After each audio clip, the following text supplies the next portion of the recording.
morning. Xavier said yesterday afternoon went well. Yeah, and how about you, Ayaka? What were you up to yesterday? After we split up, Ayato went to see Udex Nervillette at the Palais Mermonia. I was originally thinking of going with him, but he said he could manage it himself. He told me to go see the sights around Fontaine and to enjoy the local culture. So I rode the aquabus with Yoimiya and visited the Opera House on Aranias Island. Yeah, you wouldn't believe what we saw there! 2 mechanical puppets that were dancing together! You've already seen them, right? Yeah, those two! Amazing, aren't they? We sat and watched for quite a while. It was mesmerizing, like we could keep watching them forever. Oh, it was the same for us the first time we saw them, too! Afterwards, we went swimming at the beach! Well, diving, to be exact. It was the first time I ever breathed underwater! I held Ayaka's hand and we counted down together. 3, 2, 1, and then splash! We were beneath the waves. At first, I didn't dare to open my mouth. But once I couldn't hold my breath any longer, I decided to take a big breath in. Turns out the water wasn't as salty as I imagined. It didn't really taste like anything at all. Before I knew it, I was breathing like normal down there. It was an amazing feeling. Ayaka said I was too nervous and needed to loosen my grip. She got used to everything way faster than I did. I knew that the Traveler could do it, so I had no doubt we could do it too. That helped me feel at ease as soon as we dove in. The underwater world in Fontaine truly is beautiful. I love seeing the romaritime flowers blossoming underwater, like little candles lighting up the streets at night. Yeah, and there were so many creatures that we've never seen in Inazuma. Like those fish that shimmer like a sword blade. Whoosh! Oh, and those big fish that call when they see people. Ooh. Oh, you mean Hunter's Rays and Blubber Beasts! I just love the name Blubber Beast. Just wait till Pops and the others hear about this. They probably won't believe a word I say. Yoimiya was down there for quite a while. It was dark before we finally rode the aquabus back to the city. I figured she'd want to sleep in today. Yeah, even I was worried that I wouldn't be able to get up. I still felt like I was drifting in the waves when I went to sleep last night. But as soon as I woke up today, I remembered that we'd all be shooting a film together, and I was ready to go. Speaking of the film, where's everybody else? My brother and Xavier were speaking to the restaurant owner about using the place as a filming location. They should be here soon. As for the others, We're here. Please excuse my tardiness. I just finished the Special Patrol's 6-mile morning jog. Wait, 6 miles? I'm so tired. I heard you all chatting, so I decided to come down. I sure could use some of that endless energy everyone else has. Good morning, everyone. Morning. Can someone fetch me a cup of coffee? More milk, hold the sugar. Sure, I'd be happy to do that for you. No, you can't go anywhere. Please, have a seat over here so I can get started on your makeup. The last thing I want is coffee stains on my costumes. I can get the coffee. It's the perfect job for an assistant.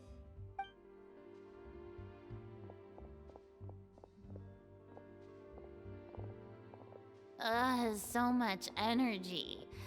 Seriously, what's her secret? Oh, Yoimiya's always like that. But you sure look exhausted, Farina. It's because you're not used to waking up so early, huh?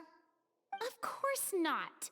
I spent the whole night reading the novel from cover to cover, marking sections that either need to be omitted or adapted.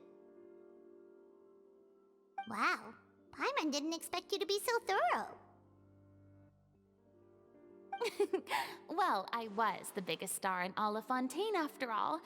It takes more than just a pretty face to earn a reputation like that. I know how to get serious when the situation calls for it.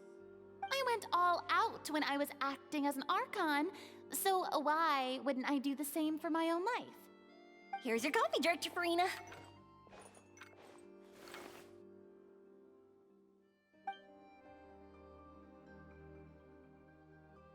Oh, thank you. The sound of being called director and the aroma of coffee feels almost as refreshing as hearing the birds chirping in the morning. Ah, it seems everyone has managed to arrive on time. We've reached an agreement with the restaurant owner. We are free to use the second floor to shoot our film. Really? That's great! He is really looking forward to our film and hopes that providing his restaurant as a filming location will attract more customers. Well then, Mr. Xavier, I'll leave the rest to you. Okay, thanks. First, I'd like to introduce our new members. This is our prop manager, Veronique. She'll be in charge of all the film's props and items. And this is Bonneau, our lighting technician. He'll be in charge of lighting and illumination to set up each scene's atmosphere. Wow. Sure feels like we have some real professionals joining the crew now. First of all, please allow me to first express my sincerest gratitude to everyone in the crew. When my investor informed me yesterday that he wouldn't be able to provide the funds, I really thought that this was the nail in the coffin for this film. I had no idea that I'd find so many people willing to help me on such short notice. Thank you. Thank you all from the bottom of my heart. No need to be so cordial, Mr. Xavier. We're all honored to be a part of this. Your works made a profound impression on me when I saw them back in Inazuma. I am sure that someday, this film will be remembered as a prime example of cultural exchange between Fontaine and Inazuma. Yes, the story is the reason I agreed to join. I can't bear to even imagine what this film would look like without the very best director. Anyway, I would like to make a promise to everyone that as the producer of this film, I'll do whatever I can to ensure that everything goes as smoothly as possible. This is not just my film. It also embodies the thoughts and feelings of every person here, as well as the endless effort we are about to pour into it. So, without further ado, the Two Musketeers will officially begin filming now! You may take it from here, Director Farina. All right, listen up, everyone.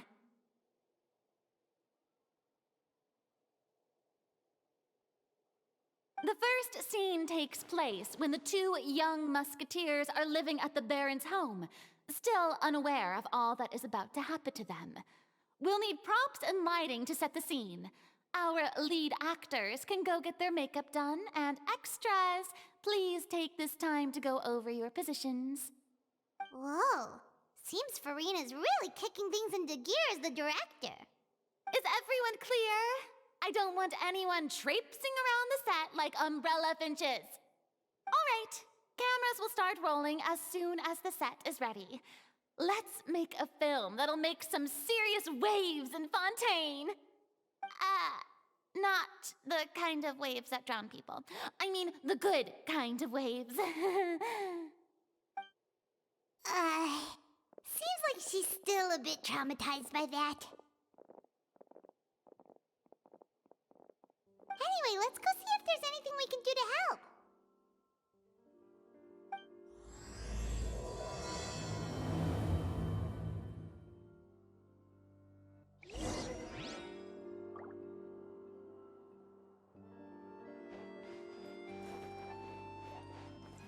I don't need any help here.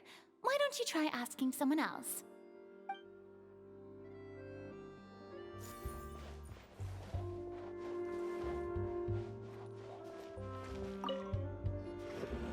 How about here? A little more to the left. You got it. Hey, Yoimiya, do you need a hand? No, I'm fine. You know, doing the lighting is kind of like designing a fireworks show. It's interesting to imagine what kind of atmosphere the lights will create. I heard that the Traveler will be operating the camera and Paimon will be the clapper loader, right? Those roles are just perfect for the two of you. Really? Is that because it'll be easy for Paimon to hold the clapperboard while flying? Well, sure, there's that, but that's not exactly what I meant. I just think that after all your journeys together, you two must have developed a super close bond and just naturally know how to work with each other. If I'm not mistaken, the director will want the cameras rolling as soon as the clapperboard goes clack. Oh, I see. It's amazing to see the magic behind filmmaking. Yoimiya, we need lights over there too. Oh, on it! I've got to get back to work. Chat with you later.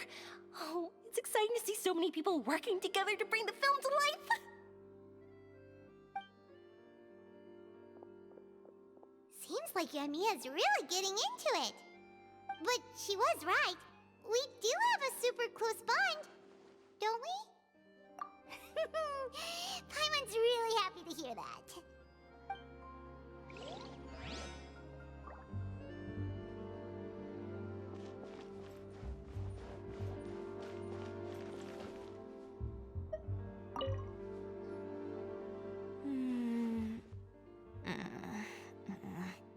Ayaka has mentioned you to me before.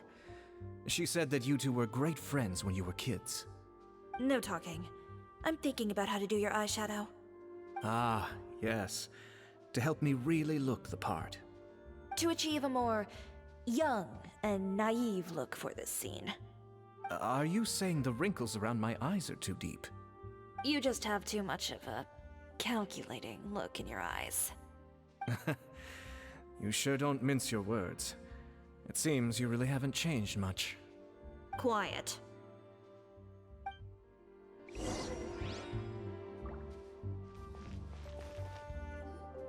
So, this is a real musket?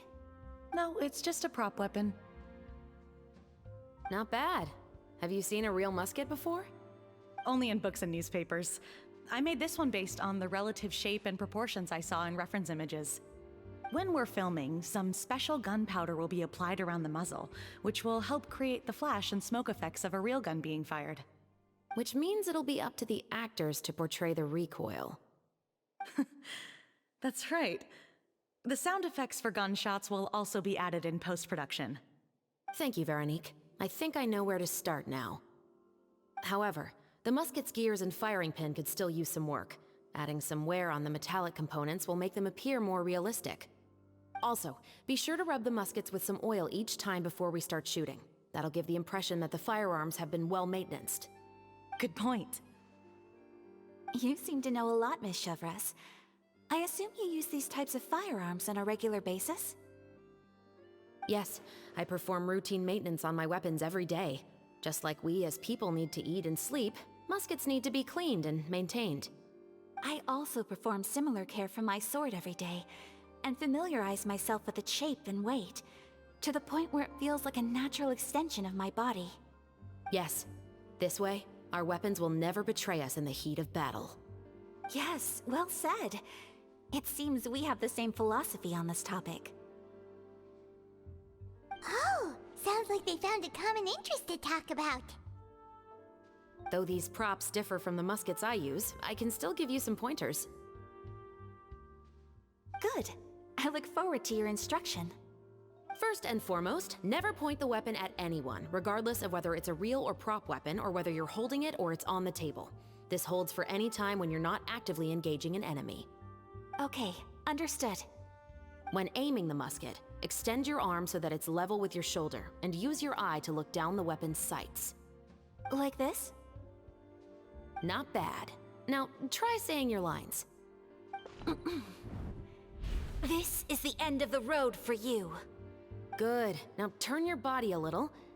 That way, you'll give your enemy less of a target to work with. And relax your shoulders. Here, allow me to demonstrate. This is the end of the road for you. Huh. Excuse me, Miss Chiori. Director Farina, there's something I wish to discuss with you. Oh? What is it? Like this? Yes, much better. What do you think? I do see your point. But are you sure you wish to do this? I believe it would be most fitting. Well, if you insist. All right, I understand. Miss Ayaka, Miss Chevres, could the two of you please come over here? Huh? What's going on? Are we gonna start filming now? Let's go see. What is it? I have a question for you, Miss Chevres. Would you be willing to play the role of a musketeer? What? To clarify, I would like to turn over my role to Miss Chevres. But brother... Don't worry, Ayaka. I actually view this as a good thing. I was becoming troubled trying to set aside some time to speak to the staff at the Palais Mermonia. I would like to have some conversations about the cultural exchange between our two countries, and I've heard that the bureaucratic process here can get rather complicated. Now, I will be able to focus on my work. Besides, you also know that I'm not really one for public performances. Are you really sure? From a director's point of view, I also felt like the relationship between the two musketeers in the original story could be improved. The older brother in the story plays the lead role with his overbearing character, but this causes his character to overshadow that of his sister, and the theme of the two supporting and relying on each other isn't conveyed very well. But if we were to change the siblings to two sisters of a similar age, then that aspect of the story might come through more clearly. Also, I've seen you instructing Ayaka. That cold and dignified personality is exactly what we need for the older musketeer. Of course, even with all these insights, the decision should still be made by Miss Chevres. Chevres mentioned that she really likes the story, right? Paimon bets that she'll take the role.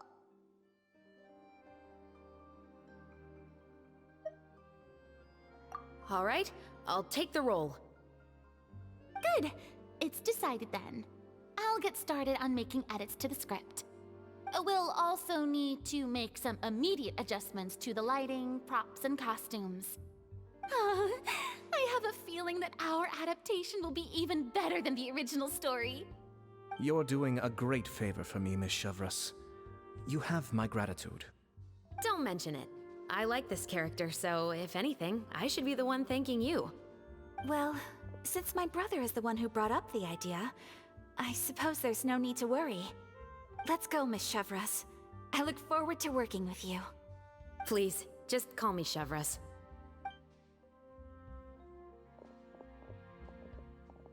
Seems like you're really going out of your way to solve the problem I was having with your makeup. Surely you jest, Chiori. I assure you that I was mostly motivated by a desire to spend more time on formal business. Oh, come on. You really think I'd buy that? According to what I've heard from Ayaka, her brother is someone who can juggle 10 different matters at the same time. I'm sure you have other reasons for backing out. Perhaps. Ayaka always said she wanted to go out and see more of the world, just like the Traveler. But I feel that she needs not only to see other nations, but also to make some different kinds of friends.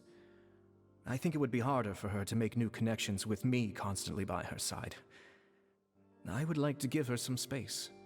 Alright, go on. Spoil her some more. Ayato! It's too bad you're stepping down from the role. Paimon really wanted to see you act as a musketeer.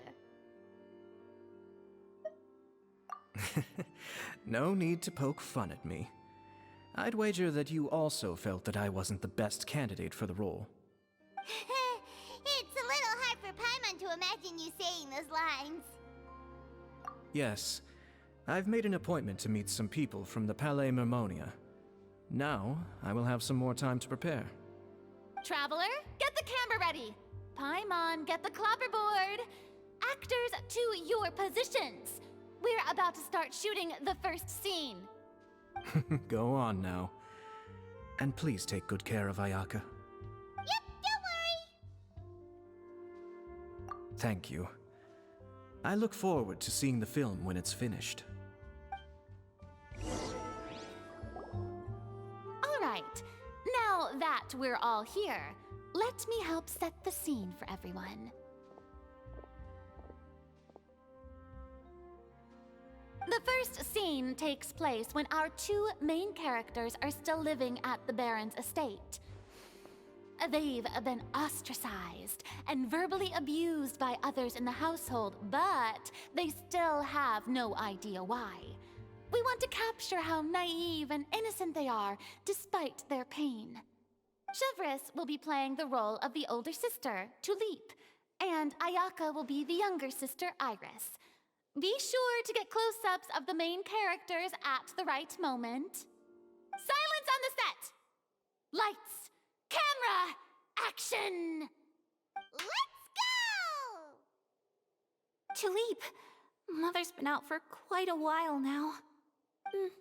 Perhaps she went to pick some flowers on the way home. You know how she loves flowers. Iris, Tulip, I'm home. Mother! You were out for so long, we were beginning to worry about you. I'm sorry, but I'm back now, safe and sound. Here, I brought your favorite treat, apple turnovers. Mother, what are those bruises on your hand? Huh? What bruises? Oh, I must have bumped into something while I was working yesterday. But I didn't notice them this morning. Then perhaps they're from when I accidentally tripped when I was out just now. By the way, did you have fun playing at home? What's the matter, Iris? Well, we've realized that no one really wants to play with us. They even took Iris's doll and spat at us. And they even called us names. They said we were... Shh. It's all right. Don't worry. Girls, listen to me. It doesn't matter what anyone says. Don't listen to them. No one can define you with such words. You both have wonderful lives ahead of you. Just like your names.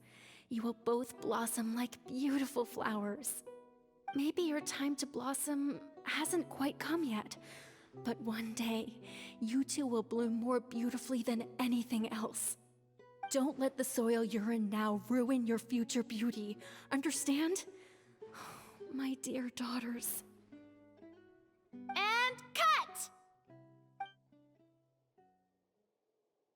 Not bad. The actors' emotions were all on point. Let's keep that take. Also, if our clapper loader could avoid shouting at the start of the scene next time. Oh, got it. Great. I was a little worried that my nerves would get the better of me. What about you, Chevris? I felt fine.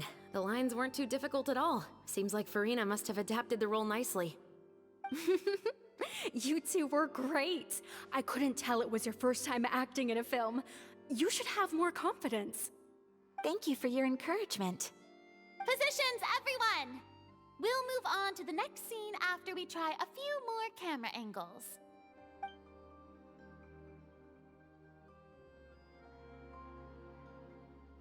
This scene is when our two characters return home, only to discover their mother has been murdered.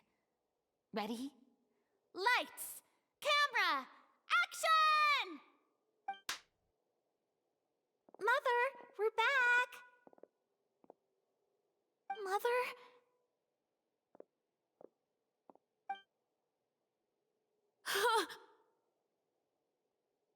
What's wrong, Tulip? Iris, stay away! Huh? Why? What's... Mother! Mother... She's... Huh? There's poison in this cup. I could have sworn I've seen this kind of cup before. Those aristocrats. They didn't even try to cover up their actions.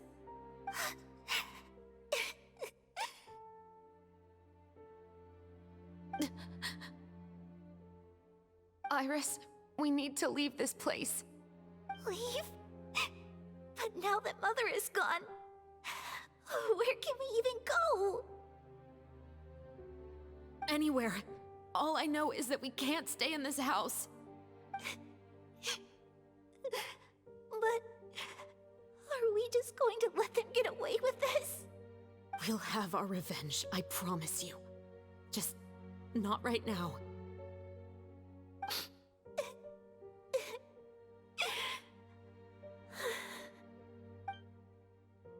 Come on, let's go. No, wait. We can't just leave Mother here like this. At least let me leave this rose with her. That's why we went out in the first place. To buy her this flower. All right. Goodbye, Mother. We'll avenge you. Someday. And cut! Beautiful! Great performance! Oh my, you're so amazing, Ayaka! And were those real tears I saw? How did you do it? I was surprised too. Thank you for the kind compliments. Actually, as soon as Director Farina said action, I told myself not to think about anything. I just felt the weight of the moment and became the character. It's quite similar to practicing the art of the sword. You clear your mind and focus only on what's happening in front of you. Ayaka's performance was amazing. Have I discovered an acting prodigy? Pipe down, everyone! We need to move on to the next scene!